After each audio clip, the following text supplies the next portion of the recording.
ఈ నెల 20న బారస నుండి బీజేపీ ఆధ్వర్యంలో చేపట్టే విజయ సంకల్ప యాత్రను జయప్రదం చేయాలని ఎమ్మెల్యే పవర్ రామారావు పటేల్ కోరారు.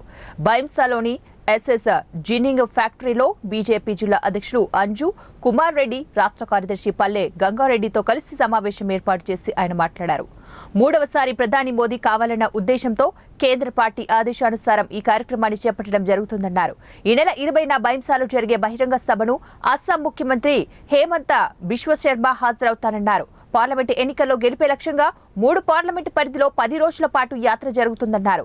ఆదిలాబాద్ పార్లమెంటు పరిధిలో 4 ఎమ్మెల్యేలు విజయం సాధించడం జరిగిందని, వచ్చే ఎన్నికల్లో మరోసారి భారీ మెజారిటీతో పార్లమెంటు స్థానాన్ని కైవసం చేసుకుంటామని ధీమా వ్యక్తం చేశారు. మేము 12 గంటలకు ఇక్కడ బయటలో మన బహిరంగ సభ ఉంటుంది.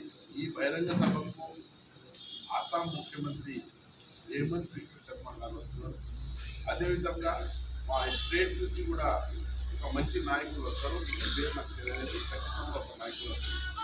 ఈ అందరితో బహిరంగ సభ ఏదైతే జరుగుతుంది, ఇక్కడ నా నియోజకవర్గ కార్యకర్తలకు పదాధికారులకు ఒకటే విజ్ఞప్తి చేస్తున్నాను.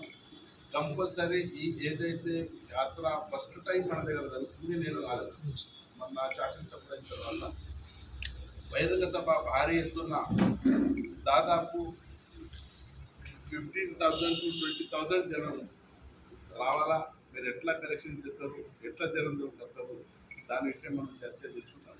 ఖచ్చితంగా విజయదేశానికి మీ శరణ్యతోని కార్యకర్తల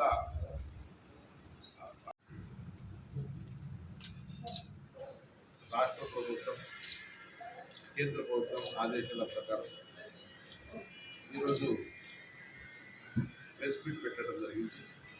ఈ ప్రెస్ మీట్కి మా జిల్లా అధ్యక్షులు అంజు కుమార్ రెడ్డి గారు, ఈ సంకల్ప యాత్ర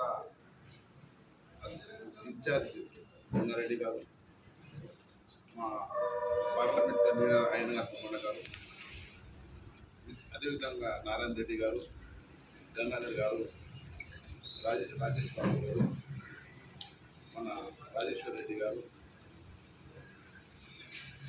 అబ్దుల్ రజాక్ గారు, సాయినాథ్ గారు, అందరికీ పేరు పేరున నమస్కారం.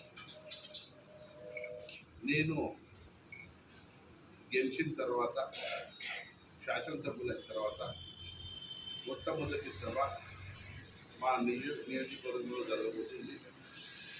పార్లమెంట్ ఎలక్షన్ దృష్టిలో పెట్టుకొని విజయ సంకల్ప యాత్ర మా రాష్ట్ర ప్రభుత్వం చేపట్టారు. ఈ యాత్ర ద్వారా గత 10 సంవత్సరాలు నరేంద్ర మోదీ చేసిన పాలన, దేశానికి ఇచ్చిన సేవ అన్నీ చెప్పడం, మూడోసారి ఇంకా నరేంద్ర మోదీ గారి ప్రధానమంత్రి కావాలా, దేశ సేవ చేయాలా, అబ్కి బార్ మోదీ సర్కార్, అబ్కి బార్ 400 పార్ అని ఏదైతే మా నినాదం ఉంది, ఆ నినాదంతో మేము ముంగటబోతున్నాం. ఖచ్చితంగా మా నియోజకవర్గం కానీ, పార్లమెంట్ నియోజకవర్గం కానీ భారీ మెజారిటీతో మా పార్లమెంట్ మెజారిటీలో ఎవరికన్నా టికెట్ రాని పార్లమెంట్ సభ్యులు గెలిపించే బాధ్యత మాకు ఉంది. ఎందుకంటే ఈ